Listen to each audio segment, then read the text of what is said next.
नमस्कार साथियों, स्वागत है आप सभी का आपके अपने परिवार जहांगीर जी के क्लासेज के यूट्यूब चैनल पे। तो साथियों, आज जो राजस्थान की सबसे बड़ी भर्ती यानी कि आरएस एग्जाम हुआ था, उसकी आंसर की मैं आप सभी के बीच में लेके आया हूं। तो साथियों, अगर आप चैनल पे नए हो तो चैनल को सब्सक्राइब करो और बेल आइकन को प्रेस करो। तो साथियों, जो आरएस एग्जाम था उसकी आंसर की जीके की मैं लेके आया हूँ, जो भी मेरे को क्वेश्चन मिले वो। तो साथियों, चलते अपन पहले क्वेश्चन पर बिना किसी देरी के। तो आप बिल्कुल चैनल को सब्सक्राइब कर लेना, बार बार कहने की बात नहीं है। तो अरब यात्री सुलेमान किस प्रतिहार राजा के शासनकाल में बात आया था? तो अरब यात्री की अगर हम बात करें तो बोझ प्रथम यानी कि जिसे मिहिर बोझ के नाम से जाना जाता है, जिसे मिहिर बोझ के नाम से जाना जाता है। तो बोझ प्रथम जो कि मिहिर बोझ था, उसके समय आया था अरब यात्री सुलेमान। तो ये मिहिर बोझ आप लगा के आए होंगे। उसके बाद दूसरा क्वेश्चन है अपना साथियों की कन्हैया लाल मित्तल और मांगीलाल बड़े यानी कि मुकबल जो आलम था निम्न से किस प्रजामंडल आंदोलन से संबंधित थे? तो ये अगर इनकी बात करें साथियों तो ये थे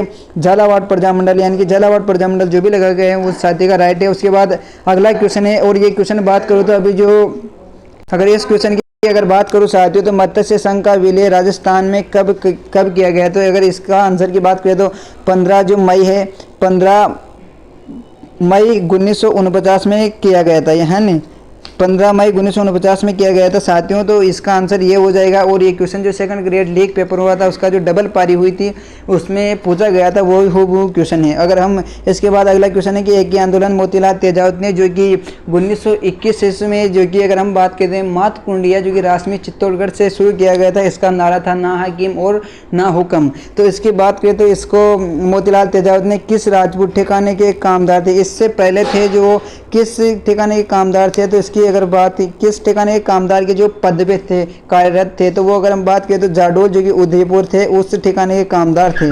और उसके बाद अगला क्वेश्चन है, उसके बाद अगर हम अगले क्वेश्चन की बात करें तो साथियों अगला क्वेश्चन है अपना कि जाडोल उदयपुर और कुरारा नागौर और साबड़िया बीकानेर में क्या सम्मानित है? तो अगर इसकी बात करें तो साथियों इसमें आप ये क्वेश्चन आप लगा के आए होंगे कि ये इसका जो ताम्र उपकरण से संबंधित है, यानी कि तीसरा ऑप्शन यानी कि ताम्र उपकरणों के भंडार यहाँ से मिले गए हैं। और उसके बाद अगला क्वेश्चन है साथियों निम्नलिखित किस प्राचीन स्थल के उत्खनन में मालव जनपद के लोहा सामग्री के विशाल उपकरण की जानकारी मिलती है? तो अगर उसकी बात करें तो वो रेड जो कि टोंक में स्थित है, जिसे प्राचीन भारत का टाटा नगर भी कहा जाता है, क्योंकि यहाँ प्राचीन काल में बहुत लोहा निकला था, इसलिए प्राचीन भारत का टाटा नगर भी इसे कहा जाता है। और ये इसकी बात करें तो ये ढील नदी के किनारे स्थित है। अगर हम बात करें साथियों तो ये ढील नदी के किनारे स्थित है। उसके बाद अगला क्वेश्चन है अपना कि अजमेर का पराक्रमी चौहान शासक जिसने दिल्ली पर विजय प्राप्त कर उसे अपना साम्राज्य में शामिल कर दिया गया, तो उसकी अगर हम बात करें तो विग्रहराज चतुर्थ, जिसे आप प्यार से बिसल देवरासो, इसकी जो उपाधि है उस बिसल देवरासो के नाम से भी जाना जाता है, विग्रहराज चतुर्थ। तो इसका ऑप्शन ये हो जाएगा। उसके बाद अगला क्वेश्चन है साथियों कि कुल्यमाला नामक जो कथा संग्रह है उसमें कितनी देसी भाषाओं का नाम उल्लेख है? तो इसमें अगर बात करें कुल्यमाला, इसमें कितनी भाषाओं का उल्लेख है? तो इसमें 18 भाषाओं का उल्लेख है, यानी कि सेकंड ऑप्शन 18 भाषा जो भी साथी लगा के है उनका एकदम राइट है। उसके बाद अगला क्वेश्चन है अपना कि अचलदास खिचड़ी वचनिका के लेखक, तो अचलदास खिचड़ी वचनिका के लेखक है शिव चरण, यानी कि चारण शिवदान था, यानी कि इसे शिवदास गार्डन भी बोला जाता है। तो चारण शिवदान इसका ऑप्शन राइट हो जाएगा, यानी कि जो सेकंड ऑप्शन है इसका वो राइट हो जाएगा। उसके बाद अगला क्वेश्चन है अपना साथियों ये मिलान सीरीज यानी कि गलत कथन से आया था। तो इसका अगर हम बात करें तो मलिनाथ जी जो कि तिलवाड़ा बाड़मेर से संबंधित है, कहाँ तिलवाड़ा जो कि बाड़मेर से संबंधित है, अब बालोतरा में आ चुका है। और रामदेवरा में संबंधित है। और अगर हम बात करें तो ये सही है। और पाबूजी जो कोलू मंडप फलोदी जोधपुर से संबंधित है, जोधपुर ग्रामीण से संबंधित है, तो इसका ये भी राइट है। और तेजाजी जो खन्नाल नागौर में स्थित है। पर अगर हम बात करें साथियों उसमें गलत आंसर की तो वो है मलिनाथ जी जो कि तिलवाड़ा बाड़मेर में से संबंधित है, यानी कि बालोतरा से संबंधित है। और अब ये गागरोन से संबंधित नहीं है। गागरोन के तो आप जानते हो अचलदास खिची, यानी कि अचलदास खिची को आप जानते हैं, जो खिची चौहान शासक था जिसे हम संत पीपा के नाम से जाना जाता है। और इसके बाद अगला क्वेश्चन है साथियों की चंद्रभागा मेला प्रतिवर्ष कार्तिक मास में यानी कि कार्तिक पूर्णिमा को आयोजित होता है, वो कहाँ होता है? तो अगर हम बात करें तो चंद्रभागा पशु मेला जो कि झालरापाटन झालरापाटन झालावाड़ में स्थित, यानी कि तीसरा ऑप्शन इसका राइट हो जाएगा। और यहीं एक गोमती सागर पशु मेला भी भराता है। और उसके बाद अगला क्वेश्चन है साथियों, अगला क्वेश्चन है कि निम्न में से कौन सा राजस्थान का दुर्ग गिरिदुर्ग नहीं है, यानी कि गिरिदुर्ग कौन सा नहीं है। तो इसमें अगर हम बात करें तो जालोर का दुर्ग भी गिरिदुर्ग में आता है। और अगर हम बात करें तो सिवाना दुर्ग भी गिरिदुर्ग पे आता है, जो कि हल्देश्वर पहाड़ी पर स्थित है। और चित्तौड़गढ़ भी गिरिदुर्ग की श्रेणी में आता है। पर जो अगर हम बात करें तो ये जो कि गागरोन का दुर्ग है, ये जल दुर्ग की श्रेणी में आता है, ना कि गिरिदुर्ग की श्रेणी में, जिसे ओदक दुर्ग के नाम से भी जाना जाता है। ओदक दुर्ग के नाम से भी जाना जाता है। शुक्र नीति के अनुसार जो 9 दुर्ग थे उसमें इसको भी उल्लेख है। और इसके बाद अगर हम बात करें तो साथियों, और इस गागरोन दुर्ग की अगर हम बात करें तो यहाँ 1900 अगर हम बात करें साथियों तो यहाँ 1918 इसमें, यानी 1919 में शायद इसमें युद्ध हुआ था। अगर हम 1819 में यहाँ युद्ध हुआ था। अगर हम बात करें तो इसका निर्माण की बात करें तो बिजल देव परमार ने करवाया था। और इसके बाद अगला क्वेश्चन है अपना साथियों कि प्रसिद्ध चित्रकार मोहम्मद शाह जयपुर के किस महाराजा का दरबार था। एक तो मोहम्मद शाह था और एक जो आप साहिब राम, ठीक ना, साहिब राम। अगर साथियों हम बात करें मोहम्मद शाह और साहिब राम, अगर साहिबुद्दीन पूछ ले तो मेवाड़ आ जाएगा, साहिबुद्दीन पूछ ले तो क्या आएगा, मेवाड़ आएगा। और साहिब राम पूछे तो वो जयपुर से आएगा, ये भी पूछा गया था पहले क्वेश्चन। और अगर हम बात करें प्रसिद्ध चित्रकार जो कि मोहम्मद शाह और साहिब राम जो कि जयपुर के थे। और ये जो सवाई जयसिंह जो सेकंड थे, सवाई जयसिंह सेकंड थे, उनके दरबार में उनके दरबारी चित्रकार थे। उसके बाद अगला क्वेश्चन है साथियों, अगला क्वेश्चन है राजस्थान की किस संप्रदाय के पुरुषों द्वारा अग्नि नृत्य किया जाता है। तो अग्नि नृत्य की अगर हम बात करें तो आप सभी जानते हैं इसको कि जस नृत्य संप्रदाय अग्नि नृत्य के लिए जानी जाती है। तो उसके बाद अगला क्वेश्चन है, अगर साथियों अपन अगला क्वेश्चन की अगर हम बात करें तो अगला क्वेश्चन है अपना कि बरहुत का स्तूप किस राजवंश की कला का सुंदर उदाहरण। तो बरहुत का जो स्तूप है किस राजवंश की सुंदर कलाओं का उदाहरण है। तो अगर इसकी अगर हम बात करें तो सूंग वंश था, जो कि बाद में एक सूंग वंश था, उसकी कलाओं से जाना जाता है। बरहुत का अभिलेख जो कि एमपी से मिला था। उसके बाद अगला क्वेश्चन है साथियों अपना कि अगला क्वेश्चन है कि ललित विग्रह राज नाटक रचना किसने लिखी। तो यानी कि किसने की, तो ललित विग्रह राज की अगर हम बात करें तो सोमदेव ने की थी, ठीक ना, ललित विग्रह राज सोमदेव ने की थी। उसके बाद अगला क्वेश्चन है साथियों की अगला क्वेश्चन है कि कृष्णदेवराय द्वारा निम्नलिखित में से किस कवि को आंध्र कविता पितामह की उपाधि दी। तो आंध्र कविता पितामह की उपाधि जो अगर हम बात करें साथियों तो आंध्र कविता पितामह की उपाधि किसे दी गई। तो इसकी अगर हम बात करें साथियों तो अलसानी पेटाना जो भी साथी लगा के है उनका एकदम राइट है, अलसानी पेटाना ने की थी। और उसके बाद उसको ये उपाधि दी गई थी। उसके बाद अगर हम बात करें तो अगला क्वेश्चन है कि अकबर द्वारा फतेहपुर सीकरी में निम्न निर्मित किस इमारत में बौद्ध स्थापत्य कला का अनुसरण किया जाता है। तो बौद्ध स्थापत्य कला का अनुसरण किया जाता तो वो था पंचमहल से। तो पंचमहल जो भी साथी लगा के है, यानी कि चौथा ऑप्शन पंचमहल जो भी लगा के है वो इसमें एकदम राइट है। उसके बाद अगला क्वेश्चन है साथियों, अगला क्वेश्चन है अपना कि अगला क्वेश्चन की अगर हम बात करें राजस्थान राज्य का प्रथम राज प्रमुख किसे नियुक्त किया था। राजस्थान का जो प्रथम राज प्रमुख है आप सभी जानते हैं कि जो महाराजा सवाई मानसिंह सेकंड था वो था। जयपुर के जो सवाई मानसिंह सेकंड थे वो राजस्थान के प्रथम राज प्रमुख थे। उसके बाद अगर अगला क्वेश्चन है साथियों, अगला क्वेश्चन की बात करें तो निम्नलिखित में से किसके द्वारा सुरकोटना नामक हड़प्पा संस्कृति के स्थल की खोज की गई थी। तो सुरकोटा की अगर हम बात करें तो उसकी की गई थी जगपति जोशी द्वारा। तो जगपति जोशी यानी कि तीसरा क्वेश्चन है इसका एकदम तीसरा आंसर इसका एकदम राइट है। जो भी साथी लगा के आए हैं उनका बिल्कुल एकदम राइट है। उसके बाद अगला क्वेश्चन अगर अगला क्वेश्चन की बात करें तो अगला क्वेश्चन है साथियों अपना कि चंद्रगुप्त द्वितीय ने अपनी पुत्री जो कि प्रभावती गुप्त थी, जो कि ताम्रपत्र अभिलेख से संबंधित थी। प्रभावती गुप्त जो बाद की प्रथम शासिका थी, प्रथम बाद की महिला शासिका थी प्रभावती गुप्त। विवाह किस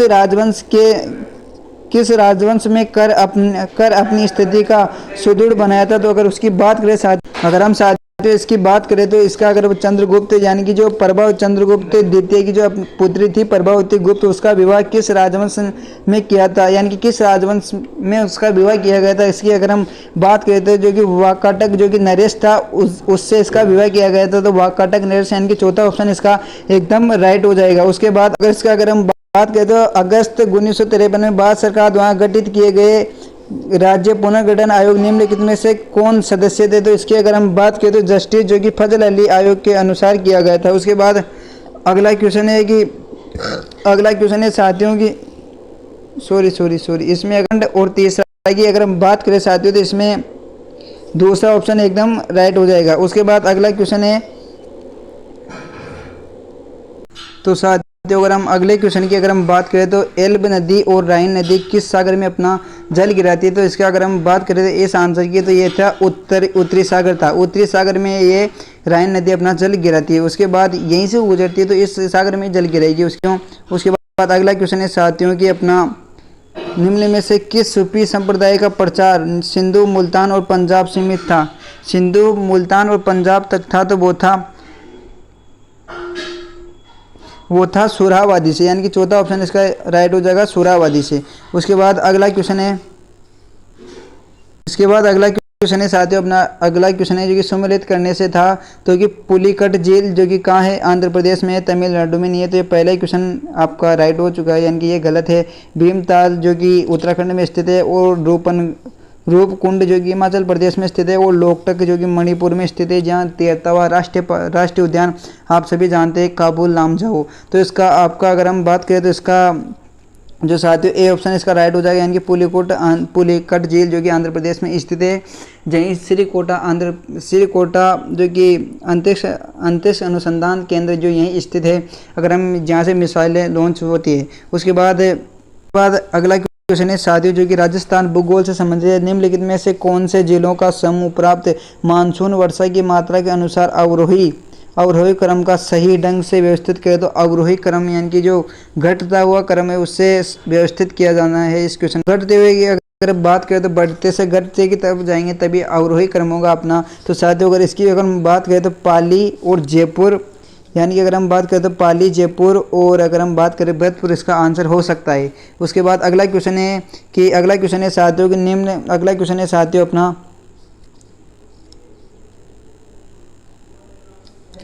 अगला क्वेश्चन है साथियों निम्नलिखित में से किस नदियों के संगम पर त्रिवेणी कहा जाता है। अगर हम बात करें साथियों इसका अगर त्रिवेणी संगम की बात करें तो आपने सभी ने अगर वो प्रसिद्ध है जो था आपने सुना होगा कि जो कि 100 माही जाकम, यानी कि जो त्रिवेणी संगम है बेणेश्वर धाम जो कि नवा टापरा साबला गांव जो कि डूंगरपुर में स्थित है, जहाँ की संत माऊ जी का जो कि प्रसिद्ध मेला भराता है माघ पूर्णिमा के दिन। वो तो आप सभी ने सुना हुआ है, पर ये क्वेश्चन थोड़ा RS एग्जाम है तो उसी के हिसाब से क्वेश्चन आए हैं। तो अगर इस क्वेश्चन की अगर हम बात करें तो त्रिवेणी संगम है जो कि कहाँ बनता है। तो इसके बाद करें गंभीरी, मासी और द्वंद इन नदियों पे नहीं बनता है, बनास, बेड़च और मेनाल जो कि इस पे त्रिवेणी संगम बनता है। और कहाँ बनता है अगर बात करें तो बिगोद जो कि भीलवाड़ा में बनता है। बनास, बेड़च और मेनाल जो 3 नदियाँ एक संगम पर जो कि बनास, बेड़च और मेनाल जो कि 3 संगम पर अगर इसका जो अगर संगम होगा तो ये जो कि बिगोद जो कि भीलवाड़ा जिले में इसका उद्गम होता है, वहीं पर इसका त्रिवेणी संगम बनता है। तो इसका अगर हम बात करें तो इसका सेकंड क्वेश्चन है जो कि एकदम राइट हो जाएगा। उसके बाद अगला क्वेश्चन है कि अगर हम अगला क्वेश्चन की अगर हम बात करें साथियों तो अगला क्वेश्चन अगर हम बात करें साथियों तो उसके बाद अगर हम अगला क्वेश्चन की बात करें तो ये राजस्थान भूगोल से निम्नलिखित में से वर्ष 2001 और 2011 के मध्य न्यूनतम दशकीय जनसंख्या वृद्धि दर वाला जिला, यानी कि सबसे कम जो जनसंख्या वृद्धि दर की अगर हम बात करें तो श्री गंगानगर की है। और सर्वाधिक अगर दशकीय वृद्धि दर वाला यानी कि जनसंख्या वृद्धि दर वाला जिला कौन सा है, न्यूनतम पूछा है तो गंगानगर हो जाएगा इसका एकदम राइट। अगर सर्वाधिक पूछता है तो यानी कि 32% जो कि सर्वाधिक की जनसंख्या वृद्धि हुई वो बाड़मेर जिले में हुई। और न्यूनतम पूछा है यहाँ पे अगर हम बात करें तो ध्यान से पढ़ा होगा आपने, न्यूनतम पूछा है तो श्री गंगानगर इसका एकदम राइट हो जाएगा। उसके बाद अगला क्वेश्चन है साथियों, अगर हम अगला क्वेश्चन की बात करें तो अगला क्वेश्चन है साथियों की जो कि राजस्थान में कालाखूंटा, लीलवाणी, नारदिया और तिम्मा मोरी किस खनिज के उत्पादन क्षेत्र के नाम से जाना जाता है? अगर हम बात करें तो ये आप सभी को पता होगा, जो कि टंगस्टन है वो तो डेगाना नागौर में है। और अगर हम बात करें मैग्नीज, जो कि कालाखूंटा, लीलवाणी ये प्रसिद्ध खनिज है। तो मैग्नीज जो कि बांसवाड़ा जिले का प्रसिद्ध खनिज है, जो कि लीलवाणी, कालाखूंटा, नारदिया, तिम्मा मोरी ये इनकी प्रमुख खाने हैं। और लोहा इसकी की तो आप जानते हो, जो कि चोमू, जयपुर, नीमला, रायसेला, दौसा ये इसकी खाने हैं। और तांबे की अगर हम बात करें तो ये खेतड़ी, झुंझुनू की इसकी प्रसिद्ध खान है। तो इसका आप मैग्नीज आंसर बिल्कुल एकदम राइट है। उसके बाद अगला क्वेश्चन है साथियों कि अगर हम अगला क्वेश्चन की बात करें तो काली सिंध सुपर ताप बिजली स्टेशन कहाँ स्थित है? तो काली सिंध सुपर ताप बिजली स्टेशन की अवस्थिति अगर हम बात करें तो वो झालावाड़ जिले में स्थित है। यहाँ छापी डैम भी यहीं का प्रसिद्ध है। और तो इसका आंसर झालावाड़ जिला बिल्कुल एकदम राइट हो जाएगा। उसके बाद अगला क्वेश्चन है जो कि वन्य जीव में सुमेलित से आया है। तो अगर हम बात करें तो बस्सी अभ्यारण्य जो कि चित्तौड़गढ़ में स्थित है, और एक बस्सी जिला जो कि चित्तौड़गढ़ में भी है और जयपुर जिले में भी स्थित है। अगर हम बात करें तो उसके बाद शेरगढ़ वन्य जीव अभ्यारण्य जो कि बूंदी में स्थित है। और अगर हम बात करें तो सीता माता जो कि प्रतापगढ़ में स्थित है, और रामसागर वन विहार जो कि धौलपुर में स्थित है। तो इसका अगर हम गलत आंसर की अगर हम बात करें साथ तो गलत आंसर है इसका जो शेरगढ़ जो कि बारां में स्थित है, परवन नदी के किनारे है। और अगर हम बूंदी की बात करें तो वो रामगढ़ है, शेरगढ़ नहीं है, ठीक है ना। तो शेरगढ़ की अगर बात करें तो शेरगढ़ जो कि बारां में स्थित है, बारां जिले में स्थित है, परवन नदी के किनारे। इसके बाद अगला क्वेश्चन की अगर हम बात करें साथियों तो अगला क्वेश्चन है अपना जो कि अगला क्वेश्चन है साथियों, अगला क्वेश्चन की बात करें तो चुकंदर पर आधारित प्रथम चीनी उद्योग तो अगर हम बात करें तो श्री गंगानगर में स्थित है। चुकंदर से चीनी बनाई जाती है, श्री गंगानगर में बनता है। उसके बाद अगर हम बात करें साथियों तो अगला क्वेश्चन है अपना, अगर हम अगला क्वेश्चन की बात करें साथियों तो अगला क्वेश्चन है कि बजाज सागर परियोजना जो कि माही नदी पर स्थित है, यहीं माही महोत्सव भी मनाया जाता है। तो ये किन किन राज्यों की संयुक्त परियोजना? तो अगर हम बात करें तो गुजरात और राजस्थान की ये संयुक्त परियोजना है, जिसमें अगर हम बात करें तो गुजरात की अगर हम बात करें तो 55 यानी कि 55% हिस्सा जो गुजरात का है, और राजस्थान की बात करें तो 45 यानी कि 45% जो कि राजस्थान का इसमें हिस्सा है। तो इसका आप गुजरात और राजस्थान आंसर जो भी साथी लगा के उसका एकदम बिल्कुल राइट है। उसके बाद अगला क्वेश्चन की अगर हम मेरे को आशा भी है ये क्वेश्चन आप सभी साथी करके आए हैं। तो ये क्वेश्चन है अपना कि नथमल की हवेली कहाँ स्थित है? तो नथमल की हवेली, सालिम सिंह की हवेली और पटों की हवेली जो कि प्रसिद्ध है जैसलमेर जिले की स्थित है, ठीक है। तो जैसलमेर जिले में स्थित है। गुमांचल, पटवा दोना ये निर्मित हवेलियाँ हैं। नथमल की हवेली, सालिम सिंह की हवेली और पटों की हवेली प्रसिद्ध है, ये जो कि कहाँ है? जैसलमेर में। और जो कि हवेलियों का नगर की अगर हम बात करें तो बीकानेर को कहा जाता है, पर आपका आंसर इसमें जैसलमेर जिला एकदम राइट है। तीसरा ऑप्शन है कि तीसरा ऑप्शन इसका राइट है। उसके बाद अगला क्वेश्चन है, अगर हम बात करें साथियों तो अगला क्वेश्चन है अपना कि अगला क्वेश्चन है कि निम्न में से किसकी सिफारिश पर राजस्थान में राज प्रमुख के पद समाप्त कर राज्यपाल पद की जो व्यवस्था की गई, यानी कि जो राज प्रमुख पद था जो कि प्रथम राज प्रमुख आप जान ही सकते हैं मान सिंह थे, सभी मान सिंह थे जो कि जयपुर के मान सिंह सेकंड थे। उसके बाद राज प्रमुख का पद हटाकर जो राज्यपाल बनाया गया था वो बनाया गया था 1 नवंबर जो कि 1956 में बनाया गया था। जो प्रथम राज्यपाल की अगर बात करें तो गुरुमुख जो कि निहाल सिंह था। प्रथम राज्यपाल की अगर हम बात करें तो गुरुमुख जो कि निहाल सिंह था। तो साथियों आप सभी को पता होगा। तो इसके बाद अगर हम बात करें तो इसका जो किसकी सिफारिश पर बनाया गया तो यह था राज्य पुनर्गठन आयोग सिफारिश पर बनाया गया था। उसके बाद अगर हम इसका था प्रशासनिक सुधार आयोग के सिफारिश पर बनाया गया था। तो उसके बाद अगला क्वेश्चन था, उसके बाद अगला क्वेश्चन है साथियों अपना, अगर अगला क्वेश्चन की बात करें राजस्थान की मंत्रिपरिषद की न्यूनतम सदस्य संख्या क्या हो सकती है? तो न्यूनतम मंत्रिपरिषद की संख्या है लगभग 12, यानी कि 12 इसका आंसर हो जाएगा। उसके बाद अगला क्वेश्चन है,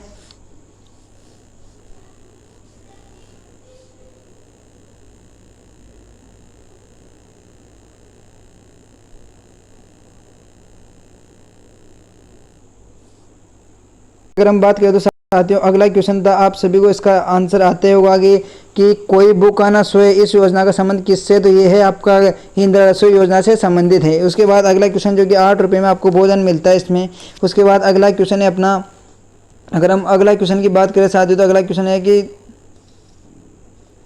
अगला क्वेश्चन है साथियों कि अपना कि ये जो कि करंट का क्वेश्चन है कि वैश्विक कोषाली सूचकांक 2023 में बाद किस क्रम पे है, तो बाद की अगर हम बात करें तो कोषाली सूचकांक में 126वीं रैंक पे है। उसके बाद अगला क्वेश्चन है साथियों, अगला क्वेश्चन की अगर हम बात करें तो Rajasthan artificial intelligence of things innovation hub की स्थापना कहाँ की गई, तो उसका आंसर हो जाएगा अपना कि जोधपुर जिले में इसकी स्थापना की गई थी। अगर हम बात करें तो साथियों जोधपुर जिले में इसकी स्थापना की गई, तो इसका जोधपुर आंसर जो भी साथी लगाया गया है उसका एकदम राइट है। उसके बाद अगला क्वेश्चन है साथियों की जो कि राष्ट्रीय बाघ संरक्षण प्राधिकरण ने राजस्थान में 5वें बाघ टाइगर रिजर्व का दर्जा दिया गया, निम्न में से किस अभ्यारण्य को दिया गया, तो वो अगर हम बात करें तो वो था जो कि धौलपुर और करौली, यानी कि जो धौलपुर और करौली अभ्यारण्य से 5वां जो कि टाइगर बाघ अभ्यारण्य बनाया गया था, टाइगर रिजर्व जिसे बनाया गया था धौलपुर और करौली को बनाया गया था। उसके बाद अगला क्वेश्चन है अपना, ये आपको दिख रहा होगा कि अगला क्वेश्चन है साथियों अपना कि हाल ही में बाद के पहले 3D प्रिंटेड डाकघर का उद्घाटन किस शहर में किया गया था। 3D जो डाकघर था उसका उद्घाटन किया गया था वो था बेंगलुरु में, यानी कि बेंगलुरु आंसर जो भी साथी लगाया गया है उसका एकदम राइट हो जाएगा। उसके बाद अगला क्वेश्चन है साथियों, राजस्थान के वन पर्यावरण तथा जलवायु परिवर्तन विभाग द्वारा हाल ही में जारी की गई एक अधिसूचना के अनुसार राज्य में कितने वेटलैंड है, तो वेटलैंड की अगर हम बात करें तो 44, यानी कि जो 44 वेटलैंड सिटी घोषित की गई, तो यानी कि 44 जो भी साथी लगा के है उनका इसमें एकदम राइट हो जाएगा। उसके बाद अगला बात करें साथियों तो अगला क्वेश्चन है राजस्थान के, अगर हम बात करें साथियों तो अगला क्वेश्चन है इसमें कि राजस्थान के पहले खुले संग्रहालय शहीदी पार्क का हाल ही में किस शहर में उद्घाटन किया गया, तो शहीदी पार्क की अगर हम बात करें तो वो था श्रीनगर में इसका उद्घाटन किया गया, तो जो भी साथी श्रीनगर लगा के है उसका एकदम राइट है। उसके बाद अगला क्वेश्चन है अपना, अगला क्वेश्चन की अगर हम बात करें साथियों तो अगला क्वेश्चन है हाल ही में अगर हम बात करें साथियों तो हाल ही में साथियों अगर हम बात करें तो इक्वाडोर वासियों द्वारा अमेज़न में किस जैव विविधता वाले क्षेत्र में जनमत संग्रह द्वारा तेल की ड्रिलिंग को अस्वीकार कर लिया गया, तो अगर हम उसकी बात करें तो तेल की ड्रिलिंग की बात करें तो यह था तुमकुमाने राष्ट्रीय उद्यान, यानी कि तुमकुमाने राष्ट्रीय उद्यान इसका राइट हो जाएगा। उसके बाद अगला क्वेश्चन है कि ये राजस्थान जो कि करंट से संबंधित है, मेरा गांव मेरी धरोहर किस मंत्रालय से संबंधित है, तो मेरी गांव मेरा धरोहर की अगर हम बात करें तो केंद्रीय, अगर हम बात करें साथियों तो इस क्वेश्चन का आंसर है केंद्रीय संस्कृति मंत्रालय, यानी कि इसका ए ऑप्शन राइट हो जाएगा केंद्रीय संस्कृति मंत्रालय। उसके बाद अगला क्वेश्चन है कि राष्ट्रमंडल संसद संघ बात का 9वां सम्मेलन किस शहर में किया गया, तो ये आप बहुत चर्चित भी था, तो उदयपुर जिले में किया गया था, ये आपको सभी को राइट आंसर होगा, आपको याद होगा ये। उसके बाद अगला क्वेश्चन है कि आर्टिफिशियल इंटेलिजेंस व्यवहारिक उद्योगों पहचान के लिए AI for good global summit 2023 साल में किस शहर में की गई, तो इसकी अगर हम बात करें तो जापान शहर में की गई थी, ये ऑप्शन इसका राइट हो जाएगा। और इसके बाद अगला क्वेश्चन है कि निम्नलिखित में से किस व्यक्तित्व को राजस्थान भाषा के साहित्य अकादमी युवा पुरस्कार से नामित किया गया, तो उसकी अगर हम बात करें साथियों तो उसका आंसर होगा देवीलाल मैया, यानी कि सेकंड ऑप्शन इसका एकदम राइट हो जाएगा। उसके बाद अगला क्वेश्चन है, इसके बात करें तो अगला क्वेश्चन है साथियों कि हाल ही में अगर हम बात करें तो हाल ही में भारतीय भावना देवी एशियन चैंपियनशिप में कांस्य पदक जीता, ये किससे संबंधित है, भावना देवी की अगर हम बात करें तो अजरबैजान उज्बेकिस्तान से यह संबंधित है। उसके बाद अगला क्वेश्चन है कि किस भारतीय संस्था को गांधी शांति पुरस्कार से नवाजा गया, तो गांधी शांति पुरस्कार की अगर हम बात करें तो गीता प्रेस जो कि गोरखपुर है वो उससे संबंधित है, उसके बाद उनको नवाजा गया। उसके बाद अगला क्वेश्चन है कि FISU वर्ल्ड यूनिवर्सिटी गेम्स 2023 की तालिका में भारत में कौन सा स्थान है, तो भारत का 7वां स्थान है, इसमें 7वें स्थान पे भारत है। उसकी अगर हम बात करें तो साथियों उसके बाद अगला क्वेश्चन है अपना अगला क्वेश्चन है साथियों कि 12 अगस्त 2023 में बाद में हॉकी की चौथी एशियन चैंपियनशिप ट्रॉफी में मलेशियन की अंतिम मैच को स्टेडियम में खेला गया, तो उसकी अगर हम बात करें किस स्टेडियम में इसको खेला गया था साथियों, अगर हम बात करें तो मेयर राधा कृष्णन स्टेडियम जो कि चेन्नई में स्थित है उसमें एक खेला गया था। उसके बाद अगला क्वेश्चन है सभी के बीच में इतना ही, मिलते हैं किसी नए सेशन में। और ये पूरा RS का जो कि GK जिसका एग्जाम था उसके सारे पर्सन आपने आप सभी के बीच में बताइए। अगर इसमें आपके कोई क्वेश्चन गलत है तो वो आपको बताएं और कितने नंबर आपके बन रहे हैं कमेंट करके बताएं ताकि हम इस पे कट ऑफ पर चर्चा कर सकें।